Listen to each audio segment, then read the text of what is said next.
नमस्कार, आपण पाहत आहे भांडा फूड न्यूज। एका दमात भ्रष्टाचारी कोमात, सोशल मीडिया, कर्जबाजारी, गुन्हेगारी, सट्टेबाजी, चोरी, मटका, जुगार, दारू, सावकारशाही, न्यायाच्या प्रतीक्षेत प्रशासन। भांडा फूड न्यूज, एका दमात भ्रष्टाचारी कोमात। शिकारीच्या शोधात विहिरीत पडलेल्या बिबट्याच्या 2 पिलांना वाचवण्यात यश। शिकारीच्या शोधात विहिरीत पडलेल्या बिबट्यांच्या 2 पिलांना वन विभागाच्या कर्मचाऱ्यांनी तब्बल 2 तास धाडसी आणि थरारक प्रयत्न करून सुखरूप बाहेर काढले। पन्हाळा तालुक्यातील जाकले येथे हा प्रकार घडला। शुक्रवारी सायंकाळी जाकले येथील जामदार मळ्यातील सारा पाटील यांच्या विहिरीजवळ शेतात शारदा पाटील या काम करत होत्या। या विहिरीतून विचित्र आवाज ऐकू आल्याने त्यांनी विहिरीजवळ जाऊन पाहिलं असता बिबट्याची 2 पिले दगडी कठड्यावर बसलेली दिसली। याबाबत त्यांनी कुटुंबियांना माहिती दिली।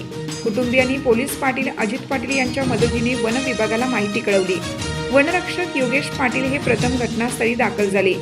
बिबट्याची पिल्ले विहिरीत पडल्याची बातमी गावात पसरताच नागरिकांनी विहिरीवर मोठी गर्दी केली होती। वन विभागाच्या रेस्क्यू टीमला पाचारण केलं होतं। सायंकाळी 6:30 वाजता रेस्क्यू टीम दाखल झाली। यावेळी दोन्ही पिले भेदरून शांत बसली होती। कर्मचाऱ्यांनी पिलांना पकडण्यासाठी दोरीच्या सहाय्याने सापळा विहिरीत सोडला। त्यामध्ये जाण्यास बिबटे तयार नव्हते। उशिरापर्यंत पिलांना सापळ्याच्या सहाय्याने पकडण्याचे प्रयत्न सुरू होते। त्यावेळी विहिरीच्या काठावर नागरिकांची मोठी गर्दी असल्यामुळे पिलांना पकडताना अडथळा निर्माण होत होता। रात्री 8 वाजण्याच्या सुमारास दोघांना प्रथम जाळीत पकडण्यात आलं। त्यानंतर विहिरीत पुन्हा लोखंडी सापळा सोडून त्यामध्ये जाळी सोडून सापळावरती घेत लोखंडी दरवाजा लॉक केला आणि विजेच्या चपळाईने वाहनात सापळा चढवून वन विभागाची गाडी शिवारातून सायरन वाजवत गेली।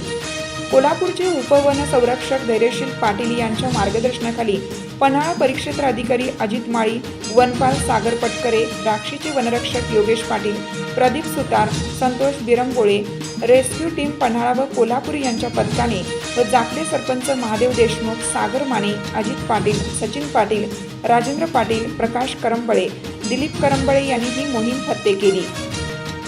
9 ते 10 महिन्याची बिबट्याची पिल्ले असून शिकारीच्या शोधात झुडपाने वेढलेल्या विहिरीत ती पडली होती।